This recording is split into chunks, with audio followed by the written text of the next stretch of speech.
Buenos días, buenas tardes o buenas noches. Mi nombre es Marco Alberán García, soy estudiante de sexto semestre de psicología. Este video a continuación es para la materia de psicología de la evaluación paralelo A.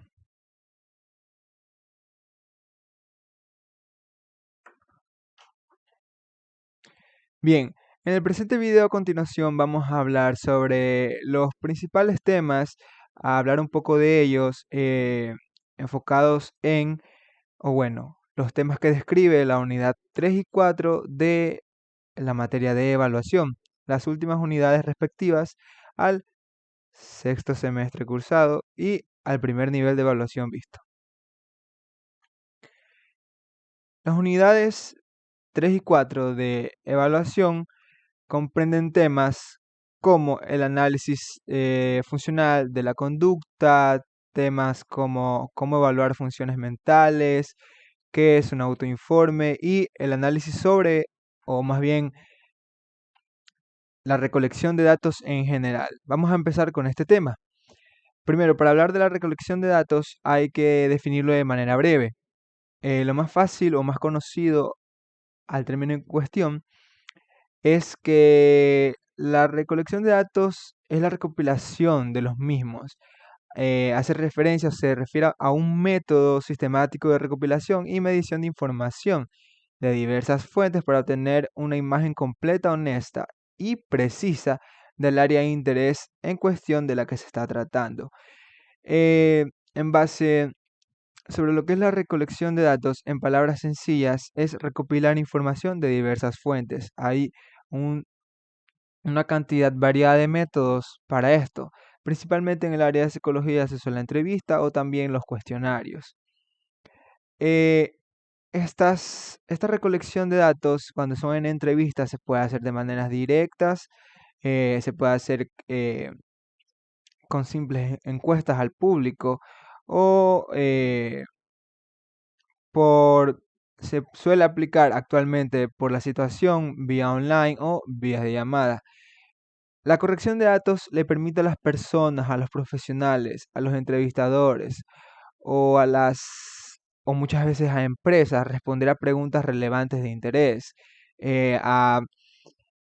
Una vez respondidas estas preguntas relevantes de interés, dar una respuesta a las mismas, darles una solución a la investigación procedente. La recopilación de datos precisa de lo esencial, que es garantizarle la integridad total de la investigación, es decir, dar lo mejor durante una investigación, garantizar el correcto funcionamiento las técnicas correctas a usar. Por ejemplo, en la era actual, como ya lo dije anteriormente, o en la situación actual, se está usando mucho la recopilación de datos vía llamadas o vía entrevistas por videollamadas en línea. Muchas veces se el principal problema de la recolección de datos o la principal parte en donde muchos de los profesionales no tienen una responsabilidad generalmente es en la recolección o la veracidad de estos datos. Un ejemplo básico, durante una entrevista psicológica, el profesional en psicología, el terapeuta, no está en la responsabilidad de la veracidad de la información que el paciente eh, presente ante el profesional. Es decir, nosotros no nos responsabilizamos o los psicólogos en general no se responsabilizan por la información que el paciente pueda dar, sea esta, en este caso específico, errónea.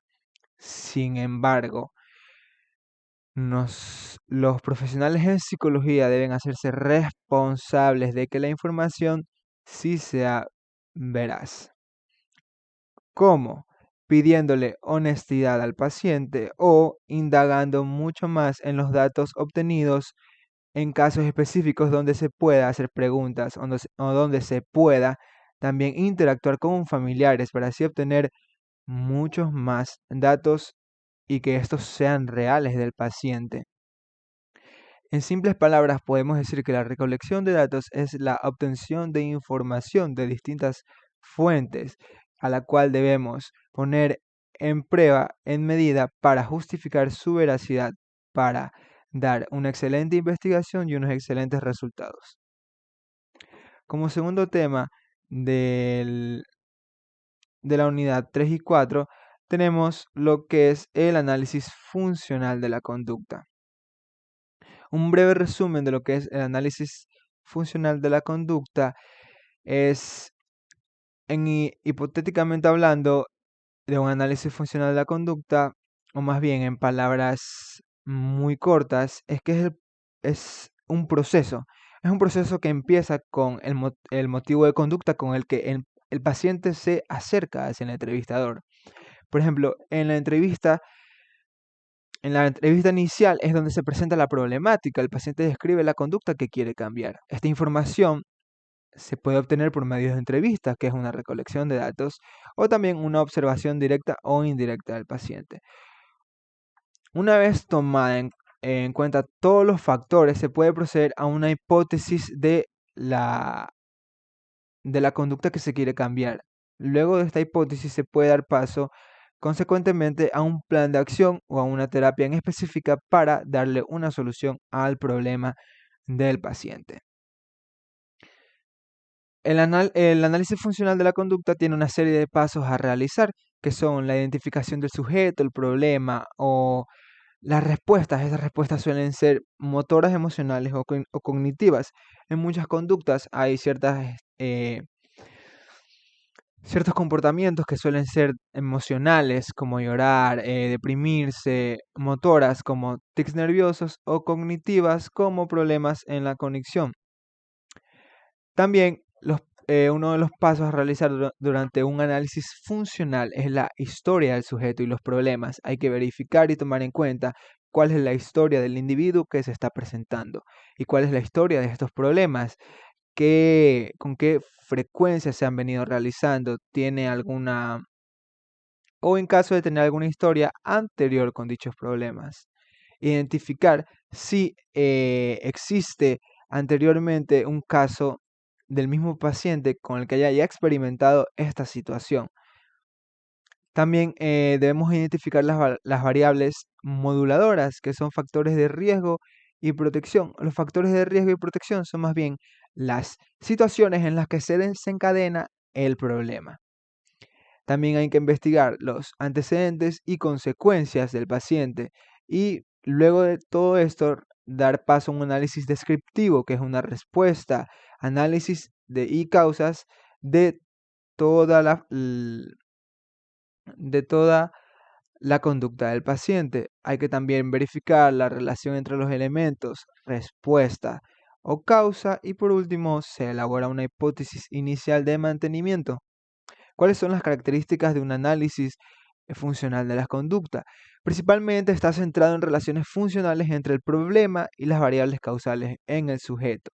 Es decir, el problema y las variables que sufre el sujeto. Esto da paso a un análisis del problema, sus causas, qué lo provoca y la relación funcional entre el sujeto y el problema, especialmente los rasgos más importantes. También hay que tomar en cuenta que un análisis funcional puede ser flexible. ¿A qué nos referimos con flexibilidad? Puesto que hay que, hay que recalcar que un análisis funcional es totalmente individual y único. Es decir, nunca va a existir un análisis funcional duplicado o igual al anterior. Por eso decimos que es flexible, porque puede que dos profesionales analicen un mismo caso y cada uno de ellos dar un punto de vista distinto o tomar en cuenta ciertas cosas que otro no tomó en cuenta para el caso. ¿Cuál es la utilidad del análisis funcional? Pues eh, organizar la información de manera detallada, puesto que se hace un estudio de forma veraz y estructurada. También nos permite comprender el comportamiento problemático, identificar antecedentes, que es principalmente la historia del problema del paciente y las consecuencias que éste ha traído. Identificar variables del organismo biológicas, es decir, una descendencia quizá biológica del árbol genealógico del sujeto, o también las variables del ambiente. ¿A qué nos referimos con variables del ambiente próximo? A un contexto social, moral, inculcado con anterioridad. Por ejemplo, un contexto social sería la situación económica de un país, la situación política de una región y un problema o, o también un problema moral sería las creencias de un círculo cercano. Por ejemplo, creencias cercanas a que la mujer solo está hecha para lavar y planchar ropa, o que el hombre s- debería de gustarle el fútbol por el hecho de ser hombre. Esas son algunas de las creencias que se pueden ver habitualmente en el mundo de la cotidianidad de muchos países. También hay que tomar en cuenta que hay que describir las respuestas. Luego de esto, plantear una hipótesis que explique el comportamiento, el inicio del mismo y el mantenimiento del mismo, es decir, cómo inició y cómo está evolucionando con el tiempo. Y gracias a esto, formular objetivos y luego de esto, planificar una intervención terapéutica para dar una posible solución al problema. Tenemos las variables moduladoras o estructurales, que son aquellas que influyen en un individuo, sea más o menos vulnerable en riesgo y protección frente a elementos desestabilizadores.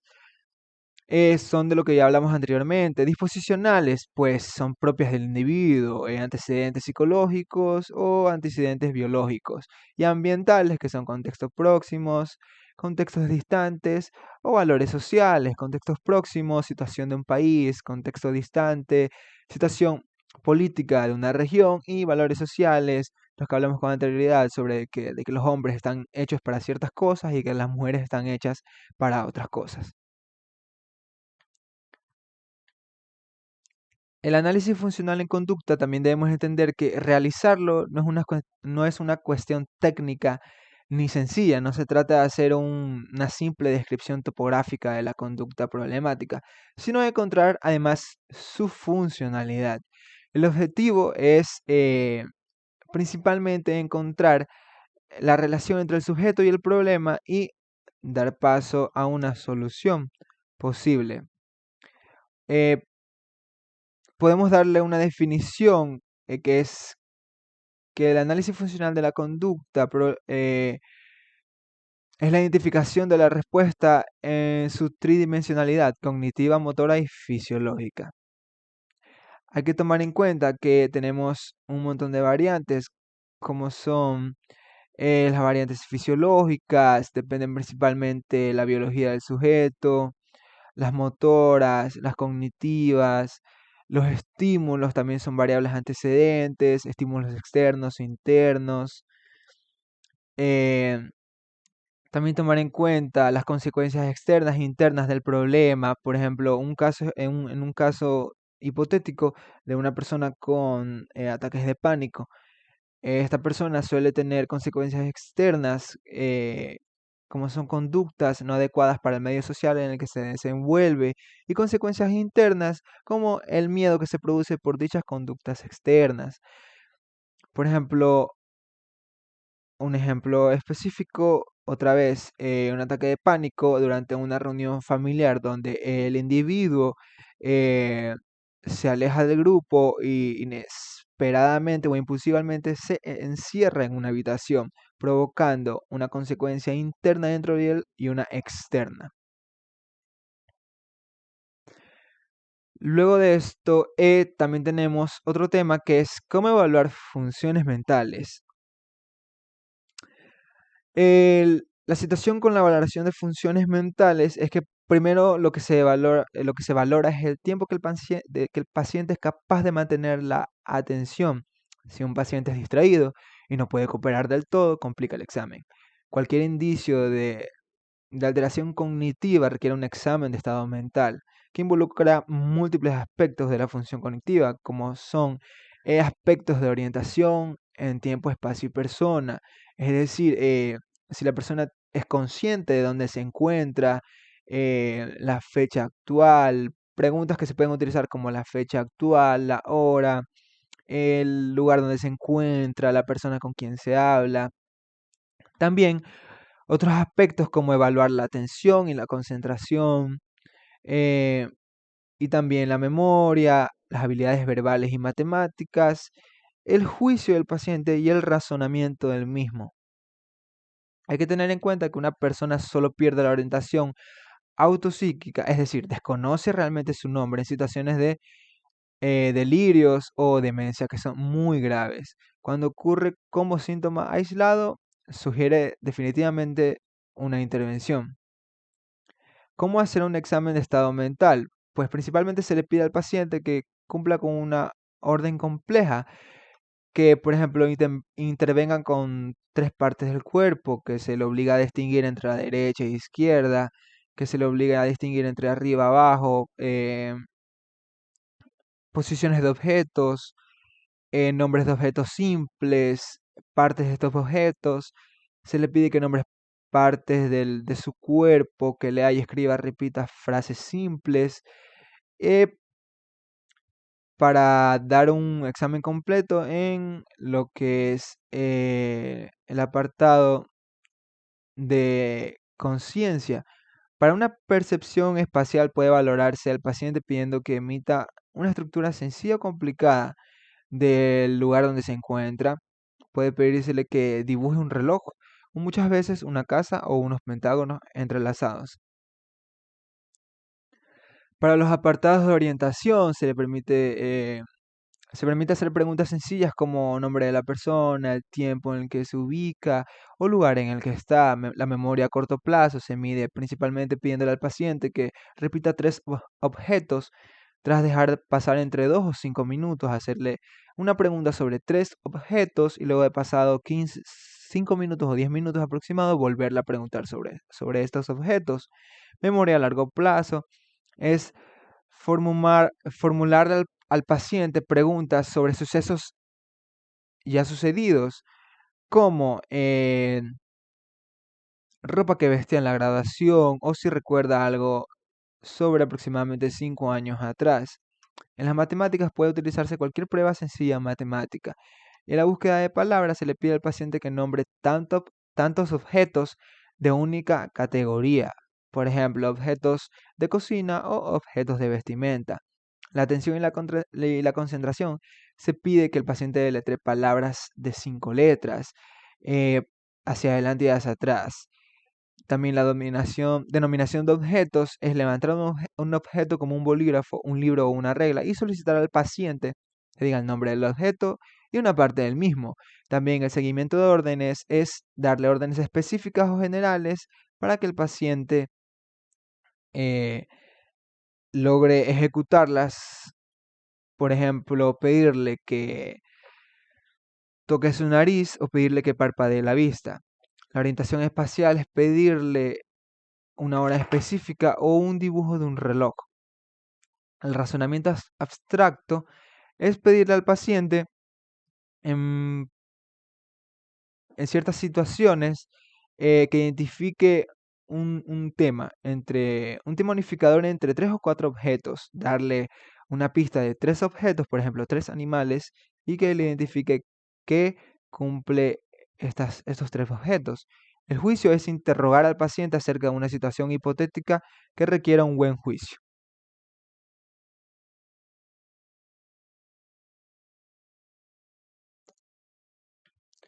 Por último, y como uno de los últimos temas de la unidad, tenemos el autoinforme.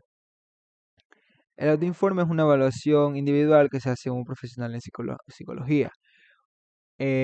Una descripción breve de características del autoinforme es que se define como una autoobservación que realiza un sujeto de su propia conducta, es decir, que es consciente de las situaciones que está manejando o que está llevando. En un sentido amplio, se refiere a cualquier mensaje, ya sea verbal o escrito, que emita una persona sobre sus pensamientos, sentimientos, percepciones u otro tipo de manifestaciones propias. La utilidad de esta técnica eh, es principalmente agilizar el proceso de evaluación y además permitir adquirir información de primera mano de los propios valoradores.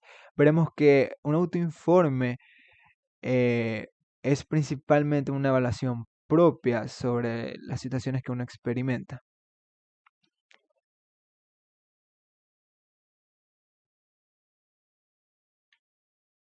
Tenemos también el test psicológico, que es un test psicológico. El concepto breve de un test psicológico es que se le considera a toda aquella prueba, un método o un instrumento utilizado con el fin de evaluar o medir una o más de las diferentes habilidades características que forman parte de la psique de un individuo. Estos tests se basan en la conducta observable, en la expresión y la subjetividad del analizado, a cara de inferir en las características y el estado mental del sujeto, siendo necesario un análisis posterior con el fin de poder extraer información que tenga una significativa desde un punto de vista clínico. Es decir, que dé un aporte clínico a la investigación en el que se realice un test psicológico. Los test psicológicos tienen niveles de estructuración, nivel de voluntariedad, nivel de enmascaramiento y nivel de objetividad. La estructuración eh, puede verse enormemente involucrada en solicitar información de manera más o menos concisa o bien se aleje de lo analizado, más o menos la libertad para expresarse. Tenemos también niveles de voluntariedad, que nos referimos al grado con el que el sujeto tiene el control respecto a la respuesta emitida. El nivel de enmascaramiento, que es con la finalidad de que el sujeto entienda a enmascarar las respuestas del test o prueba que se le está aplicando. El nivel de objetividad es los datos que hacen referencia al grado de las respuestas que son derivadas subjetivamente del paciente o bien se tratan de datos empíricos o visibles. Los tests suelen ser también de niveles individuales, colectivos o grupales. Test individuales son principalmente a pacientes, como dice el propio enunciado, individuales. Test colectivos o grupales son principalmente a situaciones de pareja o situaciones de familia. Hay una gran variedad de test, como son de inteligencia, aptitudes, de personalidad, de psicopatología, de neuropsicopatología, test de desarrollo de envejecimiento y test de interés vocacional. Test de inteligencia para medir los coeficientes intelectuales, para medir el nivel de educación de un individuo, test de aptitudes para medir el nivel de comportamiento en base a un contexto social, test de personalidad, trastornos personales, psicopatología enfocado más en el área psicopatológica del individuo, con con los cuales se les puede relacionar el DSM-5 o CIE-10, y los otros donde también entran son los test neuropsicológicos en el área cerebral o neuropsicológica del paciente, test de desarrollo y envejecimiento del mismo, o también test de intereses vocacionales que principalmente dirigidos a situaciones en donde un individuo no es consciente o capaz de identificar en qué vocación o en qué se siente llamado a ser. También tenemos test de ejecución máxima, test de ejecución típica, test psicosométricos, objetivos, subjetivos y proyectivos. También tenemos test de conocimiento adquiridos, test de inteligencia verbal, numérica y lógica. Y una gran variedad de test que puede ser aplicada a una distinta variedad de tipos de sujetos. Esto ha sido todo por las unidades 3 y 4. Gracias por su atención.